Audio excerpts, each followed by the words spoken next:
जी हाँ मेरे प्यारे बच्चों, मैं आपका स्वागत एवं अभिनंदन करता हूँ अपने प्यारे से यूट्यूब चैनल एजुकेशन 3.0 में।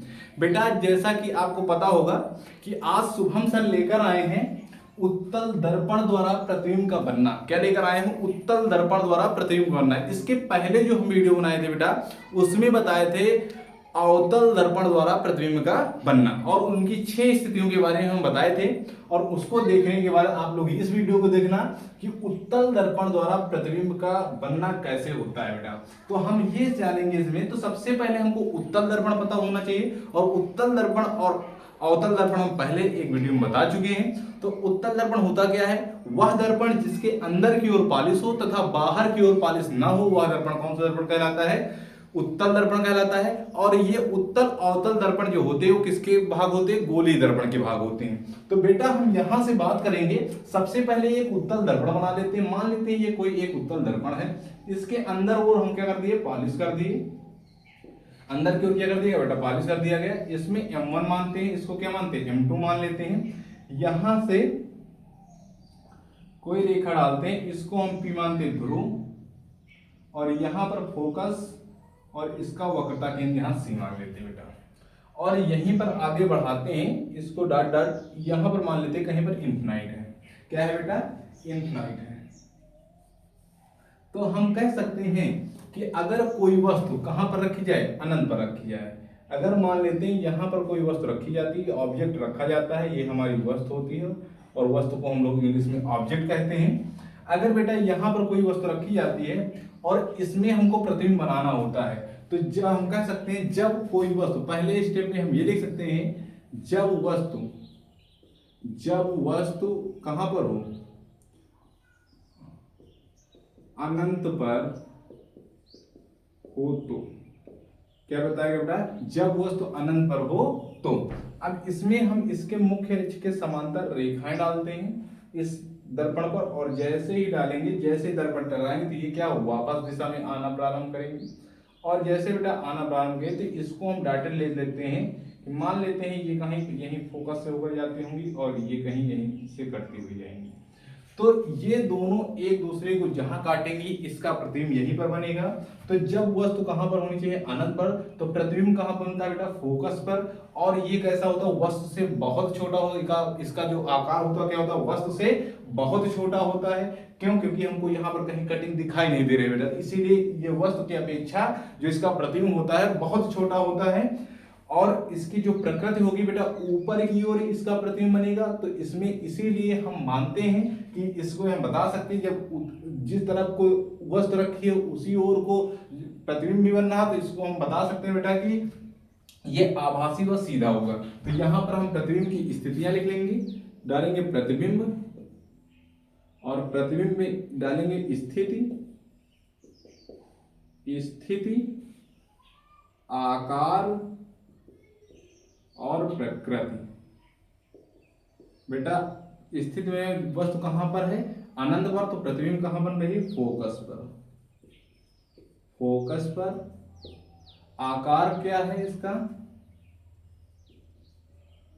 वस्तु से बहुत छोटा। और इसकी प्रकृति क्या होगी? आभासी व सीधा।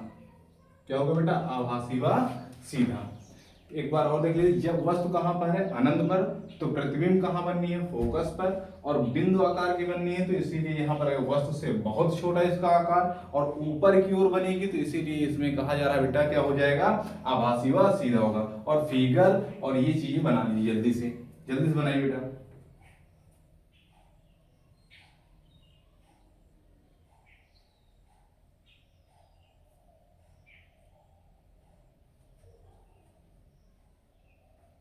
मिटा दो बेटा। ठीक।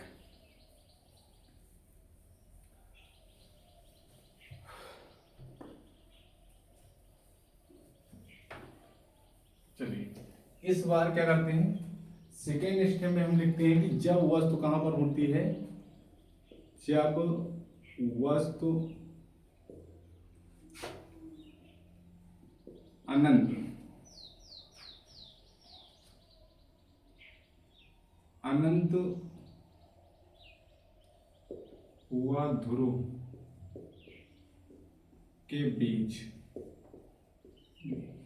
जब वस्तु कहाँ है, अनंत व ध्रुव के बीच में, तब हम यहाँ पर उत्तल दर्पण बनाएंगे।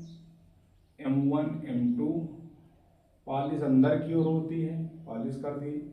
यहाँ पर एक रेखा खींचते हैं, इसे हम P बिंदु देते हैं नाम, और ये हमारी डॉट डॉट डॉट क्या होती है, इनफिनाइट होती है। बेटा यहाँ से यहाँ पर मुख्य फोकस F, वक्रता केंद्र C। अब कहा जा रहा है वस्तु आपकी कहाँ है, वस्तु जो देखिए वस्तु कहाँ, अनंत व ध्रुव के बीच में कहीं पर रखी जा सकती है। मान लेते हैं हमारी वस्तु यहाँ पर रखी, ये कोई वस्तु रखे, जैसे ही इससे हम प्रकाश किरण डालेंगे तो ये यहाँ से टकराएगी, और टकराने के बाद किससे जाती होती है, हमको प्रतीत होती है मुख्य फोकस से, इसके फोकस से होकर गुजर जाएगी। और दूसरी प्रकाश किरण जो जाएगी वो इसके प्रकाश वक्रता केंद्र से होकर जाएगी।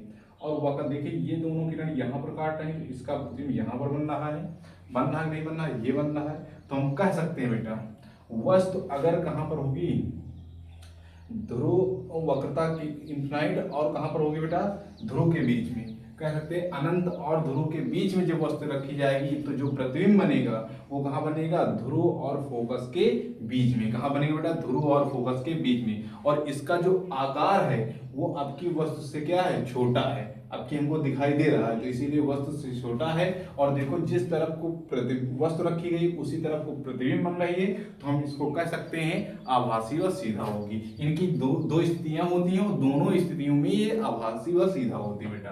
तो हम यहाँ पर प्रतिबिंब की स्थिति डालेंगे, प्रतिबिंब की स्थिति, तो इसमें बेटा हम कह सकते हैं स्थिति, प्रतिबिंब डालेंगे, प्रतिबिंब स्थिति, फिर आकार, फिर यहाँ पर डालेंगे प्रकृति, डाल दी बेटा। तो इसमें सबसे पहले हम लिखेंगे क्या, कहाँ पर है स्थिति, कहाँ हो रही है, ध्रुव और फोकस के बीच में, ध्रुव व फोकस के बीच प्रतिबिंब बन रही, ध्रुव और फोकस के बीच। आकार क्या हो रहा है, वस्तु से छोटा, वस्तु से छोटा। प्रकृति किसकी कैसी है, आभासी व सीधा। कैसे बेटा, प्रकृति आभासी व सीधा। कोई दिक्कत इसमें, कोई दिक्कत हुआ बेटा, क्या बताए, जब वस्तु कहाँ है, अनंत और ध्रुव के बीच में, तो प्रतिबिंब कहाँ बनेगा, ध्रुव व फोकस के बीच में। और वो कैसी होगी, इसकी जो प्रकृति होगी आभासी व सीधा होगा, और वस्तु से देखो की बात छोटा दिखाई दे रहा है, तो इसीलिए यहाँ पर इसका आकार बताया गया वस्तु से क्या है, छोटा। कोई दिक्कत बेटा। इसमें एक टॉपिक और हम बताएंगे बेटा आज, इसी के अंतर्गत बताएंगे दर्पण का रेखीय आवर्धन। क्या बताएंगे बेटा, दर्पण का रेखीय आवर्धन। तो सब लोग यहाँ से गौर से समझ लीजिए बेटा, इसी टॉपिक के अंतर्गत। तो हम समझ लेते हैं दर्पण का रेखीय आवर्धन, हेड डालेंगे दर्पण का रेखीय आवर्धन। बेटा दर्पण का जो रेखीय आवर्धन होता है वो क्या होता है, m। इसे हम m से प्रतीक, m बराबर माइनस का v upon u equal to i upon u। i को कहते हैं प्रतिबिंब की लंबाई, प्रतिबिंब की लंबाई,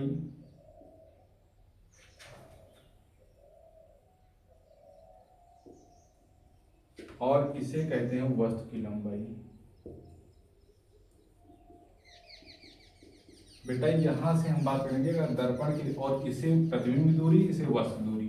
तो बेटा अगर हम यहाँ से प्रतिबिंब की लंबाई से डिफिनेशन बनाएंगे तो किसके, दर्पण का बनाए, तो यहाँ पर लगाएंगे दर्पण द्वारा, क्या बताएंगे, दर्पण द्वारा प्रतिबिंब की लंबाई तथा वस्तु की लंबाई का जो अनुपात होता है उसे दर्पण का रेखीय आवर्धन कहते हैं। तो डिफिनेशन लिख सकते हैं कि दर्पण द्वारा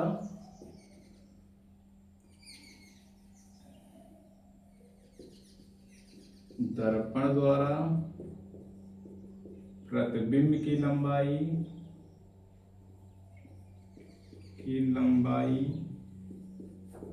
तथा वस्तु की लंबाई का अनुपात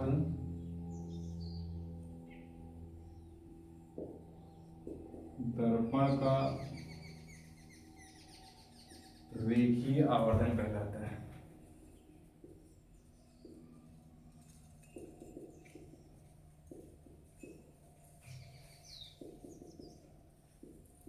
लाता है।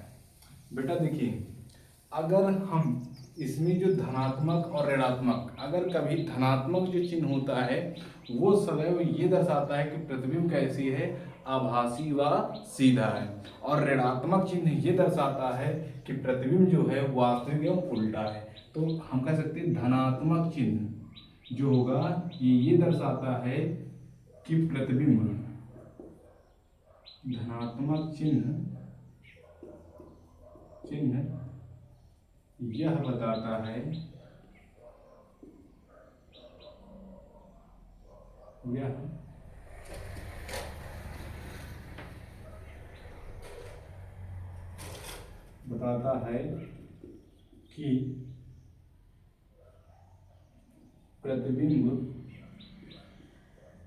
प्रतिबिंब आभासी व सीधा है। और बेटा ऋणात्मक चिन्ह यह बताता है कि प्रतिबिंब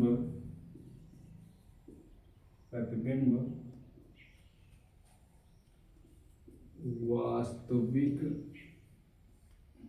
व उल्टा है। क्या बताया गया? धनात्मक चिन्ह यह बताता है कि प्रतिबिंब क्या है, आभासी व सीधा है। ऋणात्मक चिन्ह यह बताता है कि प्रतिबिंब क्या है, वास्तविक एवं उल्टा है। बेटा आज यहीं तक, आगे मिलते हैं नेक्स्ट वीडियो में।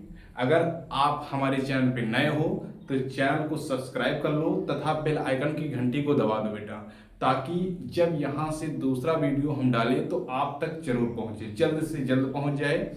और बेटा हम ये बताते हैं कि आप लोग एजुकेशन 3.0 में जुड़े रहिए, बने रहिए और हमारा साथ सपोर्ट देते रहिए और अपना प्यार हमारे ऊपर बनाए रखिए, ताकि आपको हम बोर्ड टॉपर बना सके बेटा। 2026 के बोर्ड टॉपर हम बना सके। जय हिंद, जय भारत, धन्यवाद। आज का वीडियो यहीं तक बेटा, धन्यवाद।